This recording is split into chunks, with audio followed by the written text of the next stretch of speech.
Ya, Bismillahirrahmanirrahim. Assalamualaikum warahmatullahi wabarakatuh.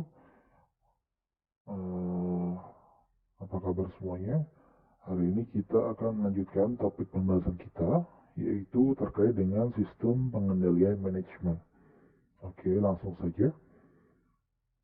Oke, yang pertama yang perlu kalian pahami adalah terkait dengan konsep. Ya, konsep dasar dari apa itu pengendalian manajemen.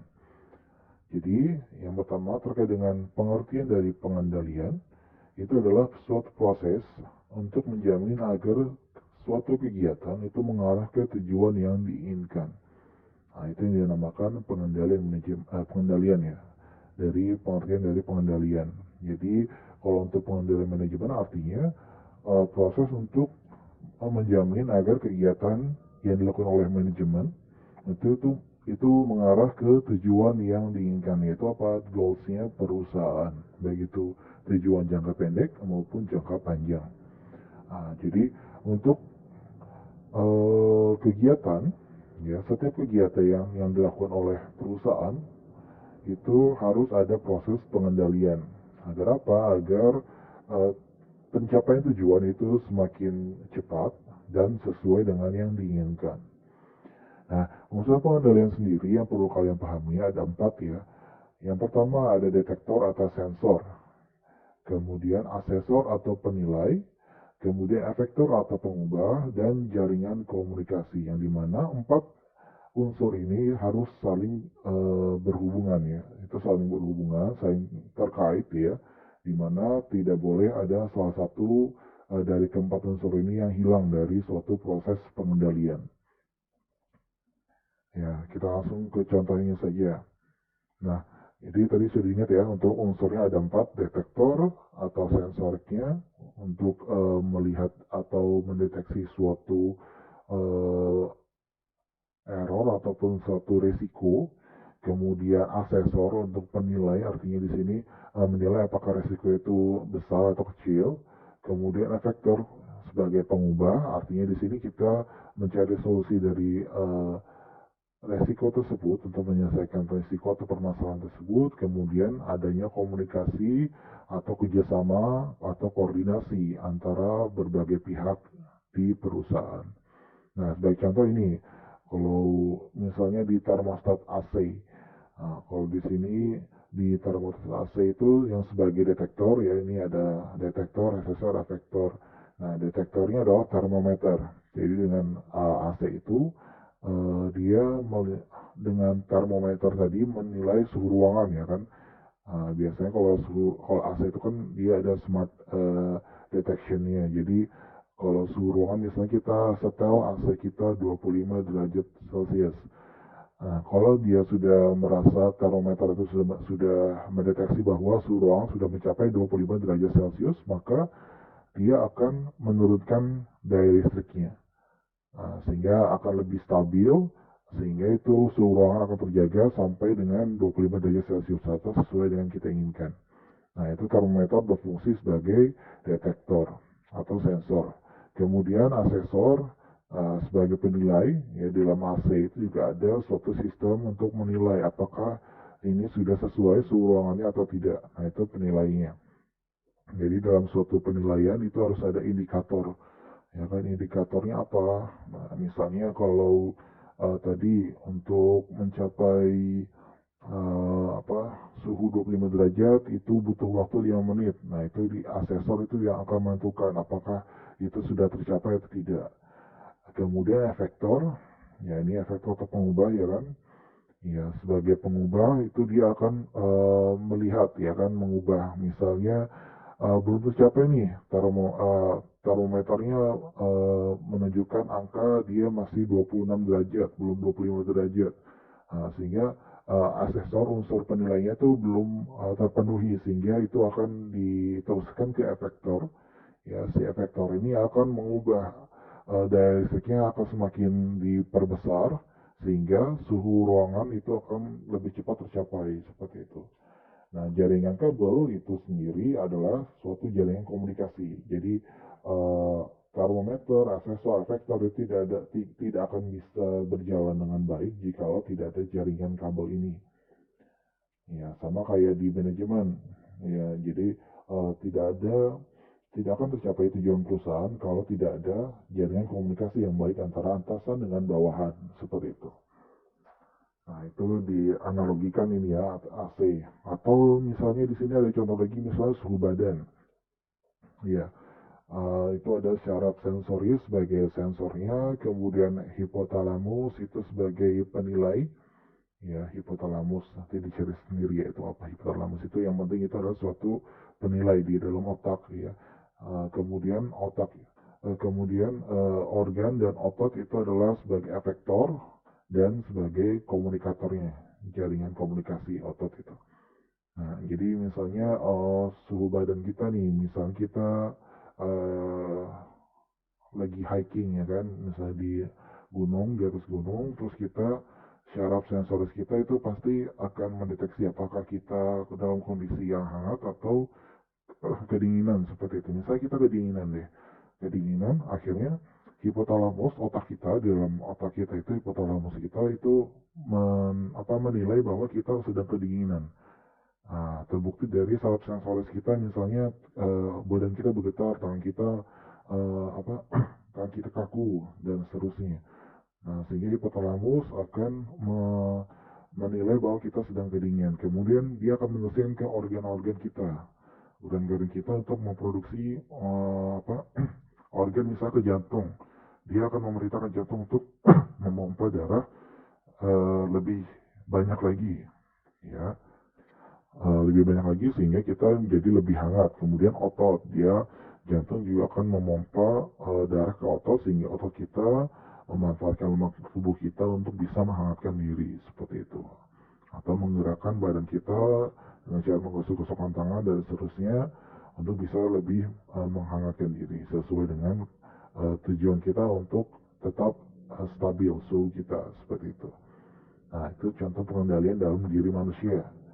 Kemudian satu lagi, misalnya mobil, ya, di sopir mobil misalnya. Nah, jadi misalnya si sopir ini matanya itu ada sebagai sensor, ya. Sensor artinya dia akan pastinya kan melihat, menjaga jarak kan dengan mobil di depannya. Nah, jadi dengan adanya mata dia akan melihat apakah jarak mobil dia dengan mobil di depannya itu sudah cukup terjaga atau tidak, seperti itu. Kemudian misalnya ternyata mobil depan kita tuh ngerem mendadak. Nah, mata kita kan melihat kan, wah sudah mulai dekat nih mobil depan itu ngerem mendadak. Nah, akhirnya mata tadi akan mengirimkan impuls ya ke otak sebagai asesor.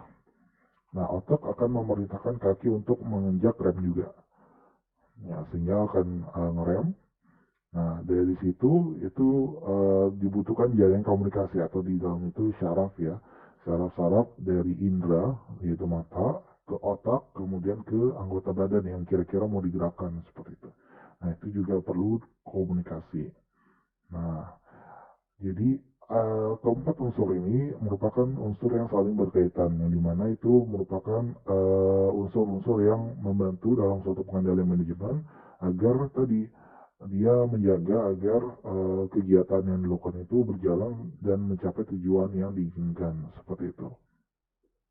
Ya, sudah paham ya?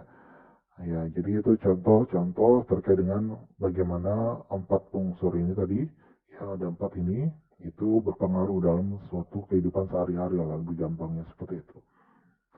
Ya, supaya kalian mudah memahaminya. Oke, kemudian pengertian manajemen. Manajemen adalah organisasi yang dimana terdiri atas suatu kelompok yang bekerja sama untuk mencapai suatu tujuan tertentu. Nah, tujuan organisasi bisnis tentu saja adalah memperoleh laba yang memuaskan. Ya, jadi dalam tujuan bisnis pasti dia profit ya, profit oriented, di mana dia punya tujuan untuk mencapai laba yang diinginkan. Di mana pimpinan organisasi itu adalah manajemen, di mana manajemen itu memiliki suatu atasan dan ada bawahannya. Nah, jadi ada atasan, kemudian ada bawahan yang dikoordinasi oleh atasan. Nah, Dalam hal ini, manajemen senior menerapkan strategi untuk mencapai tujuan organisasi. Nah, itu fungsi dari manajemen senior, yaitu doyen direksi, pemilik perusahaan, pemilik saham, dan seterusnya. Nah, itu untuk menetapkan strategi untuk mencapai tujuan organisasi, baik itu jangka pendek maupun jangka panjang. Nah, sementara proses pengendalian manajemen adalah kegiatan yang digunakan oleh seluruh manajemen untuk menjamin bahwa anggota organisasi bawahan, ya, baik karyawan atau bawahan yang disupervisi akan mengimplementasikan strategi yang ditetapkan. Ya, jadi dengan menetapkan strategi ini di manajemen senior akan menetapkan strategi tujuan organisasi baik jangka pendek atau jangka panjang, kemudian menetapkan kegiatan-kegiatannya, baru dia akan melalui yang namanya proses pengendalian manajemen atau sistem pengendalian manajemen. Ya, dimana itu akan merupakan suatu proses yang untuk menjamin bahwa semua anggota organisasi, ya, di mana itu adalah para bawahan ataupun dari manajemen atas, ya, jadi semua internal semuanya pokoknya itu menjalankan tugasnya masing-masing, kemudian yang dimana bawahan, ya, atau karyawan itu harus disupervisi atau diarahkan agar bisa mengimplementasikan strategi yang sudah ditetapkan oleh manajemen senior. Ya, jadi itulah proses pengendalian manajemen. Nah, kemudian apa sih perbedaan pengendalian manajemen dengan pengendalian tubuh atau super yang tadi yang sudah dicontohkan? Ya. Nah, pengendalian manajemen itu dia memiliki standar yang tidak tetap, tapi tetap merupakan suatu proses perencanaan. Ya, artinya dia tidak ada standar yang tetap, indikator ya, indikator penilaian tetap itu tidak ada. Beda dengan tubuh tadi, kalau tubuh misalnya suhu ya, suhu kita kalau menurut tubuh kita itu 20 30 derajat Celcius itu masih normal. Kalau di bawah 30 derajat Celcius itu sudah kedinginan seperti itu. Nah, itu pasti dia tetap tidak akan berubah penilaiannya. Sama kayak supir, misalnya tadi nyetir ya kan, supir mobil tadi, jaraknya yang aman itu dengan mobil depannya itu misalnya 2 meter atau 1 meter deh, 1 meter. Nah, itu tidak akan berubah. Nah, jadi itu adalah penilaian tetap. Sementara kalau pengendalian manajemen tidak tetap. Kenapa tidak tetap? Karena tujuannya kan beda-beda ya. Ya, tujuannya berbeda-beda setiap tahun, ataupun dalam hal ini tujuan atau kegiatan yang dilakukan juga berbeda-beda, sehingga standarnya juga tidak menentu atau tidak tetap seperti itu. Jadi dia harus ada evaluasi. Kemudian pengendalian manajemen tidak bersifat otomatis. Ya, tentu saja tidak otomatis. Kenapa? Karena ya dia bukan mesin ya kan, tapi yang menjalan adalah manusia. Ya, manusia di mana itu perlu koordinasi dan perlu kerjasama, sehingga memang itu perlu diawasi terus menerus. Kemudian pengendalian manajemen atau PMT, PM itu pengendalian manajemen, itu memerlukan koordinasi antar individu, ya.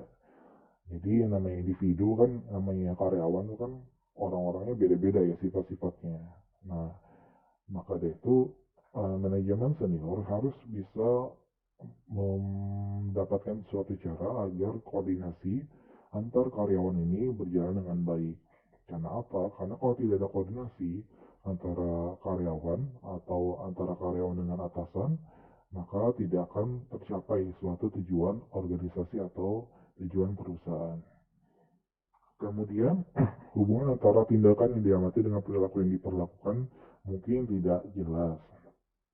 Ya, jadi di sini antara tindakan yang diamati misalnya ada risiko-risiko yang sedang dicermati atau dianalisis, dengan perilaku yang ditunjukkan untuk menjawab risiko ataupun memberikan solusi atas risiko tersebut, itu mungkin saja tidak jelas. Karena apa? Karena dalam hal ini ya tadi sifat manusia beda-beda sehingga dia pengendaliannya juga tidak mungkin bisa disamakan seperti itu. Kemudian dalam pengendalian manajemen banyak yang merupakan sebuah kontrol atau kendali diri sendiri. Ya, kenapa? Karena ya tadi ya eh, sifat manusia itu kan beda-beda sehingga perlu ada sebuah kontrol, kendali diri sendiri, kendali emosi, ya kan, kendali emosi, kendali diri yang baik seperti itu, agar pengendalian manajemen itu bisa berjalan dengan baik seperti itu. Lanjut. Yang berikutnya sistem. Apa sih sistem?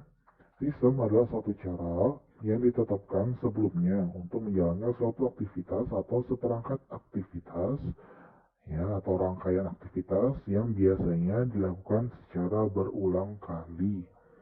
Nah, jadi itu yang namanya sistem. Jadi adalah suatu cara yang ditetapkan sebelumnya. Jadi dia sudah ada metodenya ditetapkan sebelumnya untuk menjalankan suatu kegiatan atau aktivitas atau rangkaian aktivitas yang dia dilakukan secara berulang kali. Jadi makanya dia sistematis gitu ya, berulang kali. Jadi metodenya itu aja terus yang dilakukan untuk suatu aktivitas. Itu dinamakan sistem. Nah, karakteristik sistem itu sendiri dia bersifat ritmis ya ritmik atau ritmis, kemudian terkoordinasi, tentu saja harus ada koordinasi karena dia dilakukan secara berulang kali ya, jadi dia harus sesuai dengan urutan. Kemudian untuk mencapai tujuan tertentu. Nah, banyak tindakan manajemen yang tidak sistematik, ya atau dengan pertimbangan yang terbaik, di mana jika seluruh sistem menjamin tindakan yang benar, maka tidak diperlukan lagi manajer manusia.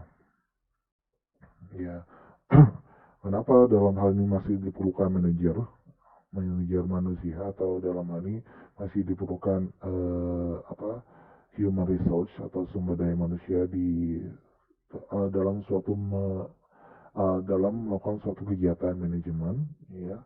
Karena apa? Karena banyak tindakan manajemen yang tidak sistematik, ya, karena sistem, ya, dengan adanya sistem juga tetap tidak bisa berjalan dengan sesuai yang harapan kalau manusianya atau karyawannya di situ dia sulit diatur seperti itu atau tidak menjalankan sistem dengan sesuai dengan prosedurnya seperti itu. Jadi ada aja yang dilanggar, apa sudah ditetapkan, misalnya contoh gimana ya? Contohnya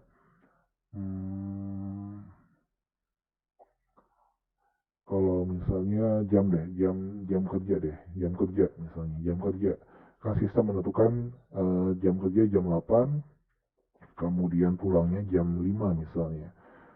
Nah, dalam hal ini kalau sistem itu berjalan dengan baik, maka si karyawan pasti akan datang tepat waktu jam 8 dan pulangnya juga tepat waktu jam 5.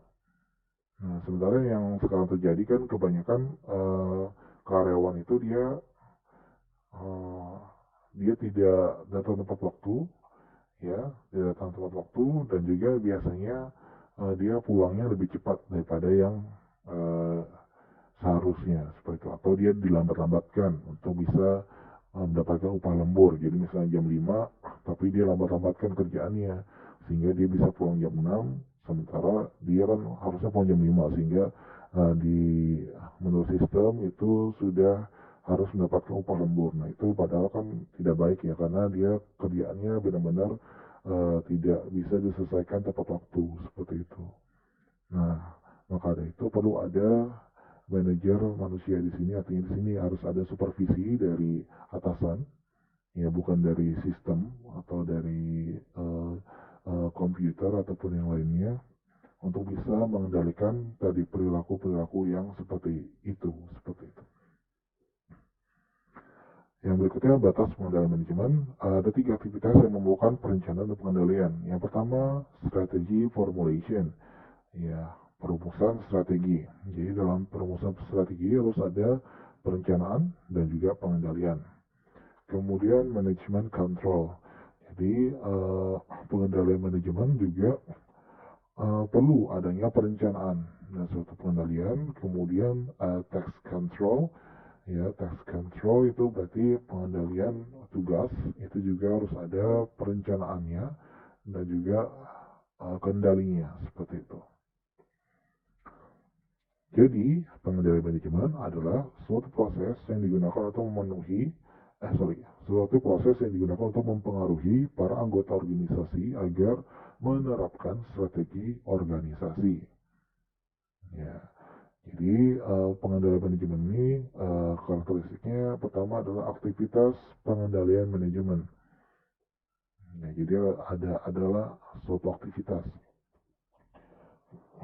Kemudian adanya keselarasan tujuan. Jadi harus diselaraskan ya tujuan antara atasan sampai dengan bawahan. Harus koordinasi untuk mencapai tujuan bersama.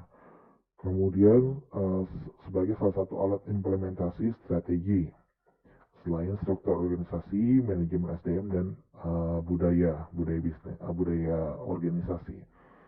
Nah, jadi pengendalian manajemen itu merupakan suatu alat juga untuk pengimplementasian strategi yang ditetapkan oleh perusahaan untuk mencapai tujuan. Dalam pengendalian manajemen itu menekankan ada aspek keuangan dan non-keuangannya juga. Nah, jadi nggak hanya bersifat finansial saja yang dikejar tujuannya atau yang dikendalikan untuk mencapai tujuan, tapi juga yang bersifat non-keuangan.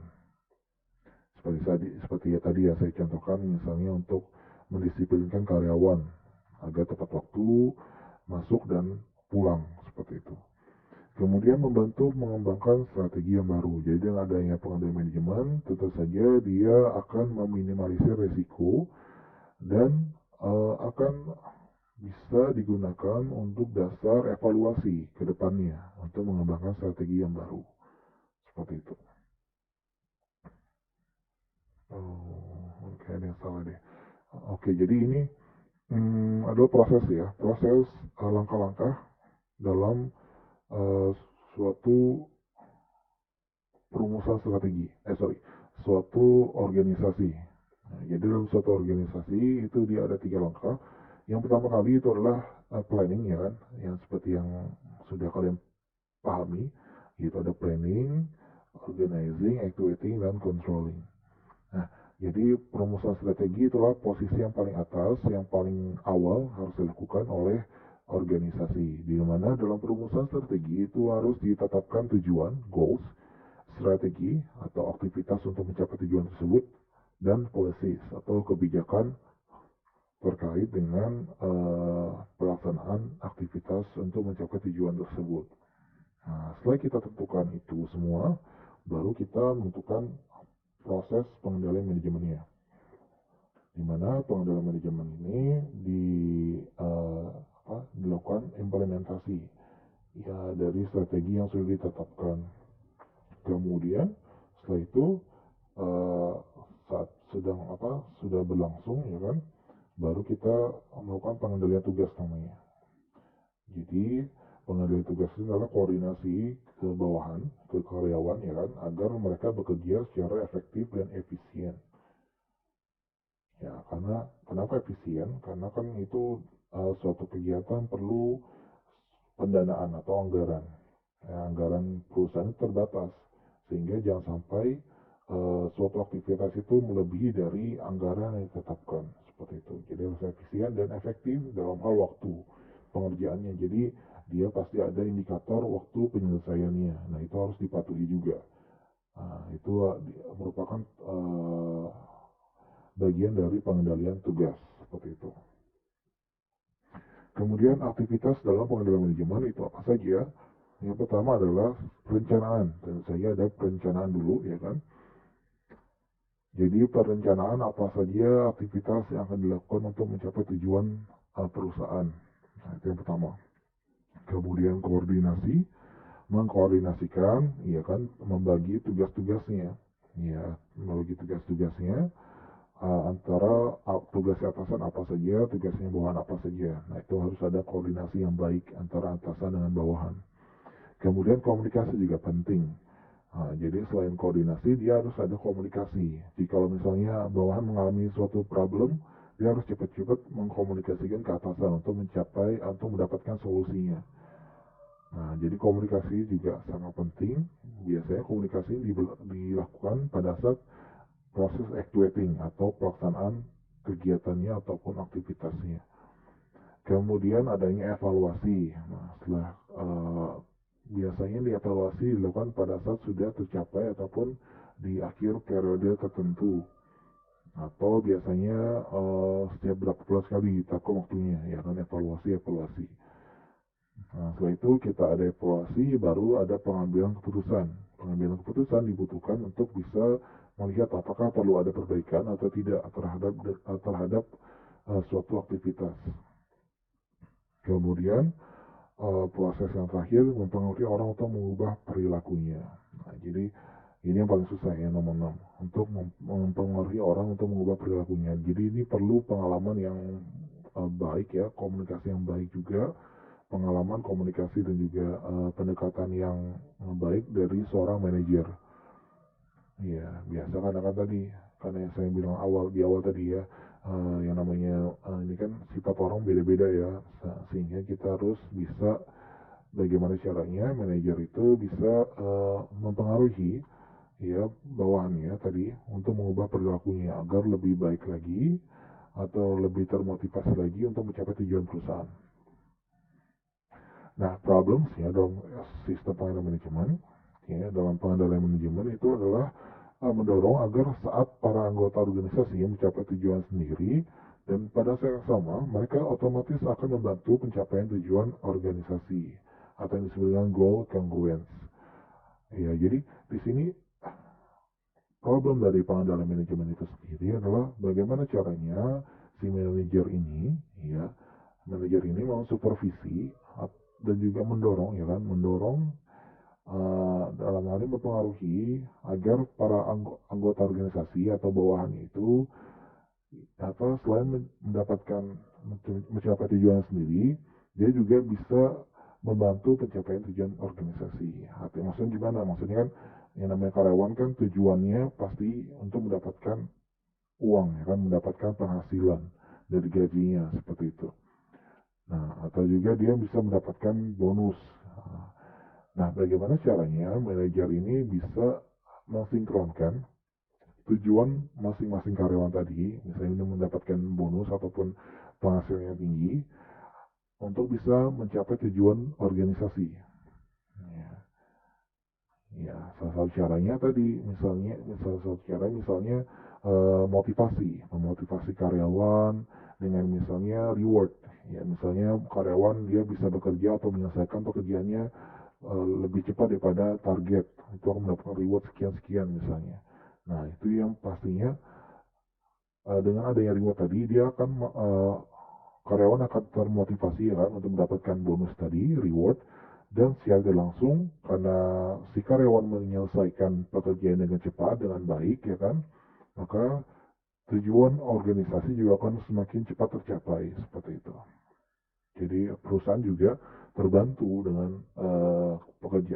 karyawan yang dia termotivasi untuk bisa melakukan pekerjaan dengan sebaik mungkin seperti itu. Nah, itu yang masih menjadi problem dalam pengendalian manajemen. Jadi bagaimana itu menyelaraskan tadi itu, ya, itu memang agak sulit dan butuh pengalaman yang banyak ya, seperti itu. Kemudian alat untuk mengimplementasikan strategi.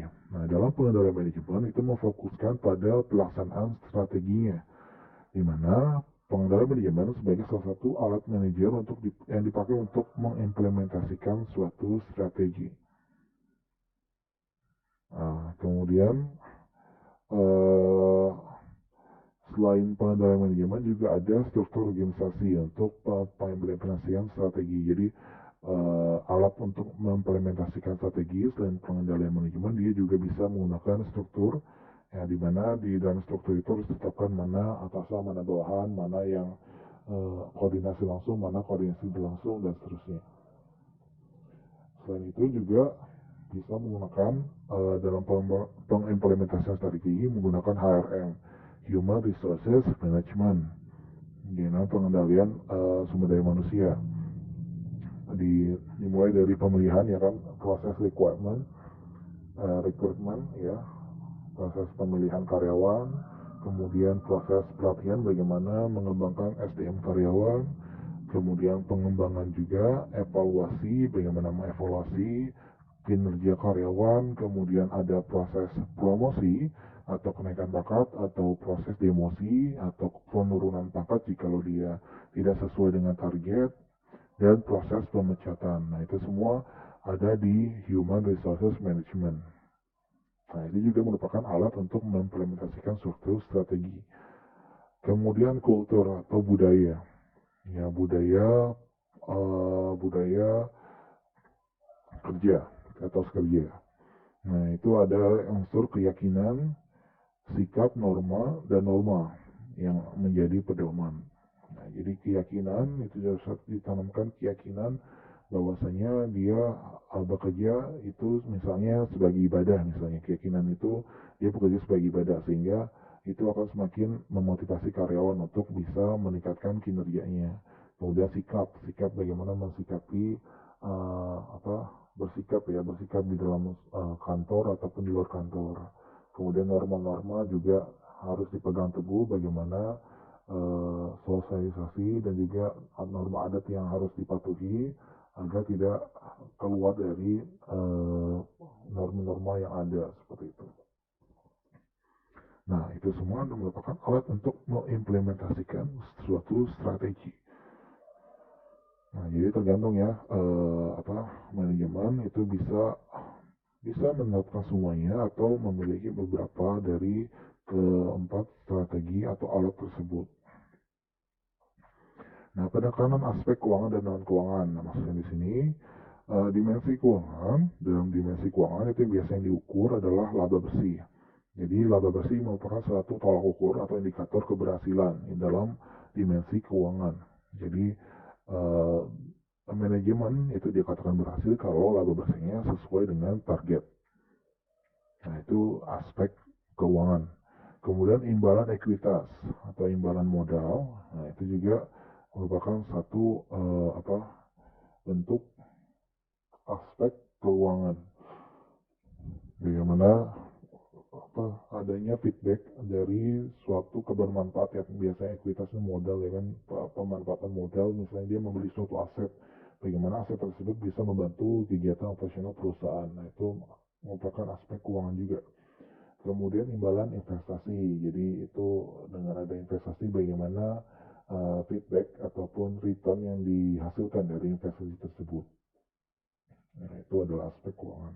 Sementara kalau non keuangan itu merupakan kualitas produk, contohnya kualitas produk, bagaimana kualitas produk itu bisa ditingkatkan, ya, dengan biasanya ini indikatornya adalah kepuasan pelanggan ya, dari penilaian dari pelanggan, bagaimana kualitas produk tersebut. Kemudian pangsa pasar, kepuasan pelanggan, pengenalan tepat waktu, moral karyawan dan sebagainya. Itu merupakan dimensi non keuangan.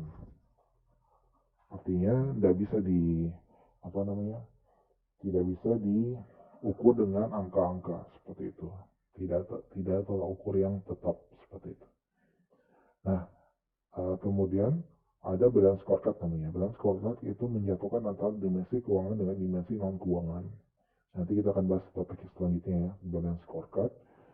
Ini dia menggabungkan antara dimensi keuangan dan non keuangan. Jadi untuk yang manajemen modern sekarang ini, dia tidak hanya berfokus ke finansial saja, tapi dia juga berfokus ke non keuangan atau non finansialnya dengan menggunakan balance scorecard agar seimbang antara keuangan dan non keuangan. Karena non keuangan juga sangat penting ya, yang terutama untuk yang kita sudah masuki industri 4.0, di mana itu lebih menekankan kepada kepuasan pelanggan.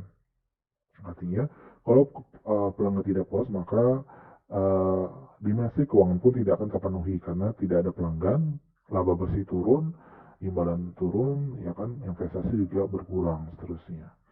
Nah, jadi itu perlu ada balance, menggunakan balance scorecard. Kemudian pengendalian manajemen itu membantu dalam mengembangkan strategi baru. Nah, itu disebut dengan pengendalian interaktif. Artinya, pengendalian sekarang, today's control, merupakan tomorrow's strategy. Ya, jadi dengan adanya pengendalian sekarang kita bisa lebih baik lagi untuk perumusan strategi ke depannya. Nah, ini pengendalian interaktif. Pengembangan atensi manajemen karena adanya suatu permasalahan, misalnya kehilangan pangsa pasar atau adanya keluhan pelanggan. Nah, jadi pengendalian interaktif itu pengendalian yang langsung dilakukan pada saat adanya permasalahan. Nah, jadi dia tidak perlu dia membutuhkan waktu yang langsung ya, interaktif. Jadi benar-benar dalam hal ini langsung ditanggapi seperti itu. Jika ada permasalahan ataupun adanya peluang, misalnya ada pasar baru nih, ya tiba-tiba misalnya yang kayak kemarin COVID, kemudian kita perusahaan membaca, oh ada peluang pasar nih untuk kita bisa menjual suplemen kesehatan misalnya untuk daya tahan tubuh. Nah, langsung akhirnya pengendalian manajemennya bergerak untuk bisa memproduksi sesuai dengan kebutuhan pasar seperti itu. Nah, itu disebut pengendalian interaktif. Jadi dengan adanya permasalahan ataupun suatu peluang, maka di pengendalian interaktif itu dibutuhkan. Yang dijadikan dasar manajemen untuk menyesuaikan dengan perubahan lingkungan yang cepat. Nah, itu disebut pengendalian interaktif. Kemudian perumusan strategi. Nah, jadi kan tadi sudah dijelaskan ya bahwa perumusan strategi merupakan proses awal dalam pengendalian manajemen. Nah, perumusan strategi adalah proses menetapkan tujuan organisasi dan strategi untuk mencapai tujuan tersebut. Jadi nggak cuma tujuannya saja ditetapkan, tapi juga apa saja strategi yang dilakukan untuk mencapai tujuan tersebut. Di mana strategi itu nggak cuma satu aja, tapi juga tapi ada banyak ya, ada banyak strategi untuk alternatif dalam pencapaian tujuan. Dalam goals atau tujuan itu tidak dibatasi waktu dan banyak cara untuk mencapainya. Jadi yang seperti kata pepatah ya, banyak jalan menuju Roma seperti itu. Artinya di sini strategi yang ditetapkan itu tidak boleh cuma satu saja, tapi juga ada beberapa alternatif untuk mencapai tujuan. Kemudian pengertian strategi adalah perencanaan besar internal oleh manajemen senior. Organisasi atau perusahaan itu bekerja berdasarkan strategi yang telah ditetapkan sebelumnya. Jadi dengan adanya strategi tadi, organisasi akan bisa bekerja dengan baik atau terstruktur. Nah, dalam strategi itu perlu mempertimbangkan kembali strategi karena adanya ancaman dan peluang. Nah, jadi perumusan strategi itu harus dirancang kembali jikalau adanya ancaman atau peluang pada saat proses pengimplementasian strategi itu berlangsung. Di mana ide, ancaman, dan peluang itu dapat berasal dari mana dan kapan saja. Ya, jadi adanya ancaman dan peluang itu bisa dilihat dari mana saja dan bisa kapan saja terjadi. Sehingga perlu ada tadi ini yang pengendalian interaktif ini seperti itu dalam suatu strategi. Yang berikutnya, perbedaan perumusan strategi dan pengendalian manajemen. Apa sih bedanya? Ya, jadi perbedaannya dalam perumusan strategi itu menetapkan strategi pastinya. Ya, jadi ada proses untuk menetapkan strategi untuk mencapai tujuan perusahaan. Di mana proses ini di dalam perumusan strategi itu kurang sistematis. Kenapa? Karena tadi terkadang ada ancaman atau peluang sehingga tiba-tiba strategi berubah seperti itu. Sehingga itu yang dinamakan kurang sistematis. Kemudian menyangkut sedikit personel. Artinya di sini tidak membutuhkan banyak orang untuk mengerjakan suatu perumusan strategi. Biasanya ini hanya untuk manajemen tingkat atas saja. Ada manajemen senior. Kemudian pengendalian manajemen itu tujuannya untuk mengimplementasikan strategi. Nah, yang tadi kan menetapkan strategi. Kalau ini pengendalian manajemen mengimplementasikan strategi. Kemudian dia lebih sistematis. Kenapa? Karena dalam pengendalian manajemen dia ada sistem. Ya, ada sistem yang diterapkan. Artinya tidak boleh keluar dari jalur. Kemudian dilakukan oleh seluruh personel organisasi. Jadi seluruh dari atasan sampai dengan bawahan itu dia harus melakukan yang namanya pengendalian manajemen. Kenapa? Karena itu kan adalah implementasian strategi untuk mencapai tujuan bersama. Jadi lebih sistematis dan dikerjakan oleh seluruh personel. Yang berikutnya ada pengendalian tugas. Nah, ini proses terakhir tadi ya, ada 3 proses kan, ada perumusan strategi, pengendalian manajemen, dan pengendalian tugas. Pengendalian tugas adalah proses menjamin bahwa tugas tertentu dilaksanakan secara efektif dan efisien. Jadi kan tadi sudah dibagi ya tugasnya. Jadi ada strategi, tetapkan tujuan, tetapkan strateginya, kemudian kita bagi tugas, pembagian tugas, kemudian ada proses pengendalian tugasnya. Ya, dalam proses actuating, kalau di dalam pengantar manajemen ya. Nah, itu berorientasi pada transaksi, kemudian dilakukan berulang kali, dan ada hubungan sebab akibat. Nah, ini contoh untuk keputusan dalam fungsi perencanaan dan pengendalian. Misalnya,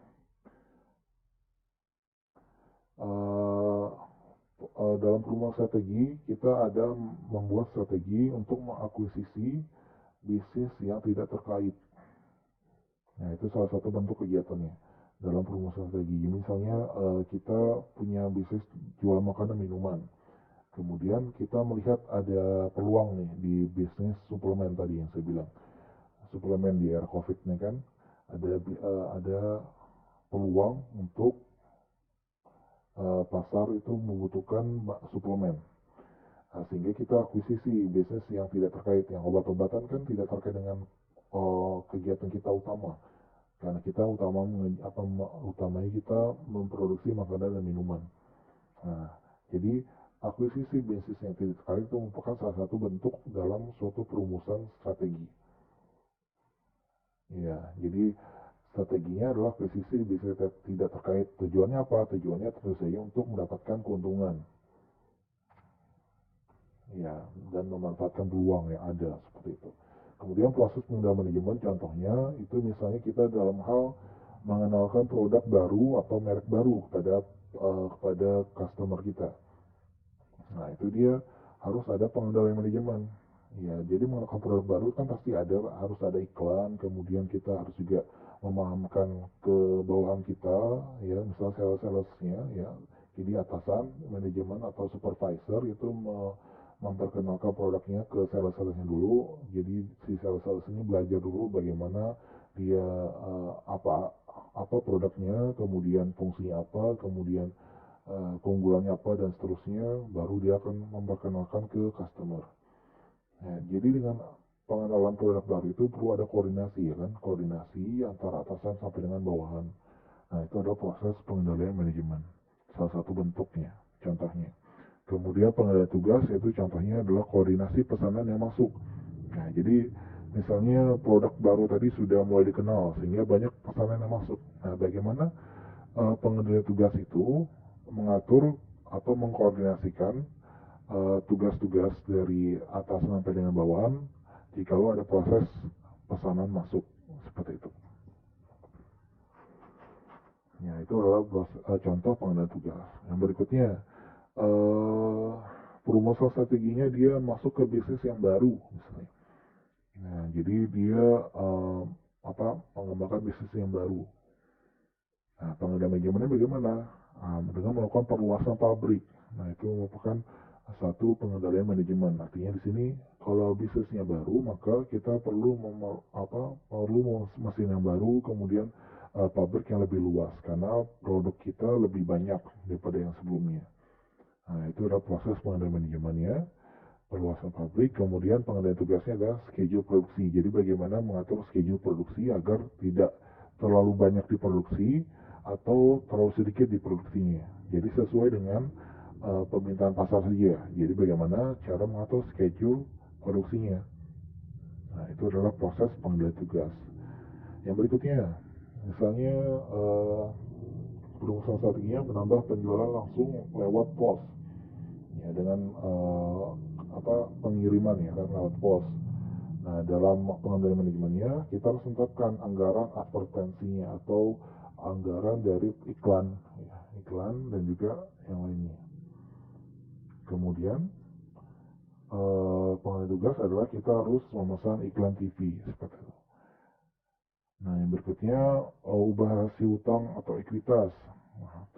Kemudian pengendalian adalah tambah hutang baru. Kemudian pengendalian tugasnya adalah bagaimana cara kita mengelola arus kas agar tadi walaupun hutang barunya bertambah tapi kas kita tetap lancar, seperti itu, arus kasnya tetap lancar. Kemudian ada pikirkan kebijakan spekulasi persediaan terkait dengan persediaan.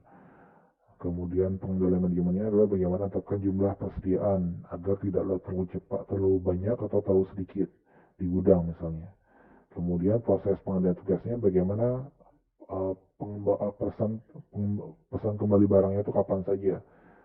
Nah, itu merupakan proses pengendalian tugas dan seterusnya. Ini bisa dibaca sendiri ya. Nah, jadi ini adalah contoh-contoh dalam melihat ya hubungan antara ini tadi perumusan strategi, pengendalian manajemen dan pengendalian tugas. Ya, artinya di sini dia saling keterkaitan, saling berkaitan, dan itu dia berurutan ya. Jadi kita harus perumusan strategi dulu, kemudian pengendalian tugas, kemudian pengendalian manajemen, baru pengendalian tugas.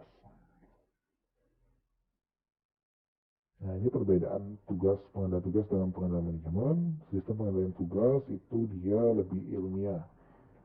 Kemudian menekankan pada tugas khusus yang dilakukan oleh unit organisasi, kemudian berkaitan dengan tugas-tugas tertentu saja. Jadi misalnya tadi fokus ke gudang, berarti tugas-tugas gudang saja yang dilakukan pengendaliannya. Kemudian pengendalian manajemen itu lebih ke perilaku manajer, kemudian dia fokusnya adalah unit ya, suatu unit bukan per orang. Kalau pengendalian tugas itu lebih ke manusianya atau ke karyawannya. Kalau pengendalian manajemen lebih ke unit ya, jadi misalnya unit pemasaran, unit administrasi atau unit produksi seperti itu. Kemudian aktivitasnya juga lebih luas daripada pengendalian tugas.